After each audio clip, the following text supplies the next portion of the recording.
آج ہم قسط 22 کے کافی الجھے ہوئے واقعات اور کرداروں کے تعلقات پر ایک گہری نظر ڈال رہے ہیں۔ جی سب سے پہلے بات کرتے ہیں زینب کی۔ لگتا ہے اس کی پریشانیاں تو بس ختم ہی نہیں ہو رہی ہیں۔ وہ فاطمہ کو بتا رہی تھی کہ کچھ ہفتے پہلے بازار میں ایک واقعہ پیش آیا تھا۔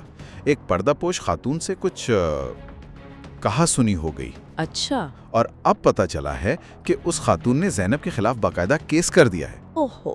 مدد کے لیے پھر فاطمہ نے اپنے کزن وکیل جان سے رابطہ کیا۔ جی فون پر بات ہوئی۔ جان کہتا ہے کہ تفصیل جانے بغیر تو کچھ کہنا مشکل ہے، اور یہ بھی پوچھتا ہے کہ کیا کوئی گواہ تھا اس واقعے کا۔ وہ مشورہ دیتا ہے کہ زینب اس کے دفتر آ کر ملے۔ دوسری طرف نائلہ کی گھر کا ماحول بھی کچھ کم پیچیدہ نہیں۔ جی، ناشتے کی میز پر ساس بڑے پیار سے اولاد کی خواہش کا ذکر چھیڑ دیتی ہیں۔ اچھا۔ وہ مزاروں پر منت مانگنے کا مشورہ دیتی ہیں۔ اب ذرا ایلف کی طرف چلتے ہیں۔ اس کی اور اس کی والدہ کے درمیان تناؤ تو وہ برقرار ہے۔ جی وہ تو ہے ہی۔ والدہ شکوہ کر رہی ہیں کہ ایلف ملنے نہیں آتی، جس پر ایلف صاف کہتی ہے کہ وہ ناراض ہے۔ خیر، ایلف تھوڑی دیر کے لیے والدہ سے ملنے چلی جاتی ہے۔ استقبال کچھ ٹھنڈا اور تنزیہ ہوتا ہے۔ اچھا، اب آتے ہیں عمر کی طرف۔ وہ اپنے بیٹے میدے کو ایک تجویز دیتا ہے، زینب و جمیل کے ساتھ بولنگ جانے کی۔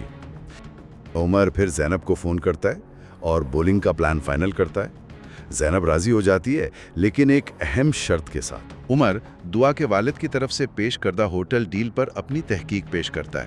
وہ بتاتا ہے کہ یہ ڈیل مشکوک لگتی ہے، بینک کا سود، قرض اور دیگر مسائل ہیں۔ اچھا۔ اسے لگتا ہے کہ دعا کے والد شاید ان کا فائدہ اٹھانے کی کوشش کر رہے ہیں۔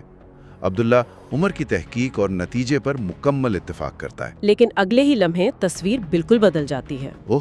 عمر عبداللہ سے اپنے طلاق کے معاملے میں ممکنہ مدد مانگتا ہے۔ وہ خدشہ ظاہر کرتا ہے کہ دوسری پارٹی یعنی زینب کا وکیل شاید عبداللہ کو بطور گواہ پیش کرنے کی کوشش کرے۔ اچھا۔ اس پر عبداللہ کا رد عمل انتہائی سخت اور منفی ہوتا ہے۔ اگلا منظر ہمیں اجلان اور دعا کے درمیان کشیدگی کی طرف لے جاتا ہے۔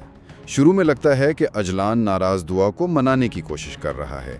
کچھ ہلکی پھلکی نوک جھوک بھی ہوتی ہے۔ اجلان فوراً دفاعی پوزیشن میں چلا جاتا ہے، انکار کرتا ہے اور الزام اپنے دوستوں پر ڈال دیتا ہے۔ میرے دوستوں نے لکھ دیا ہوگا۔ آئے اللہ! اور آخر میں کہانی کا دھاگا واپس زینب کی قانونی مشکل سے جڑتا ہے۔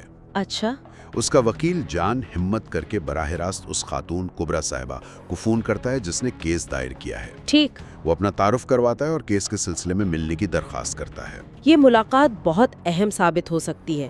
یا تو اس سے تصادم مزید بڑھے گا یا پھر شاید افہام و تفہیم یا کسی قسم کے حل کی کوئی صورت نکل آئے۔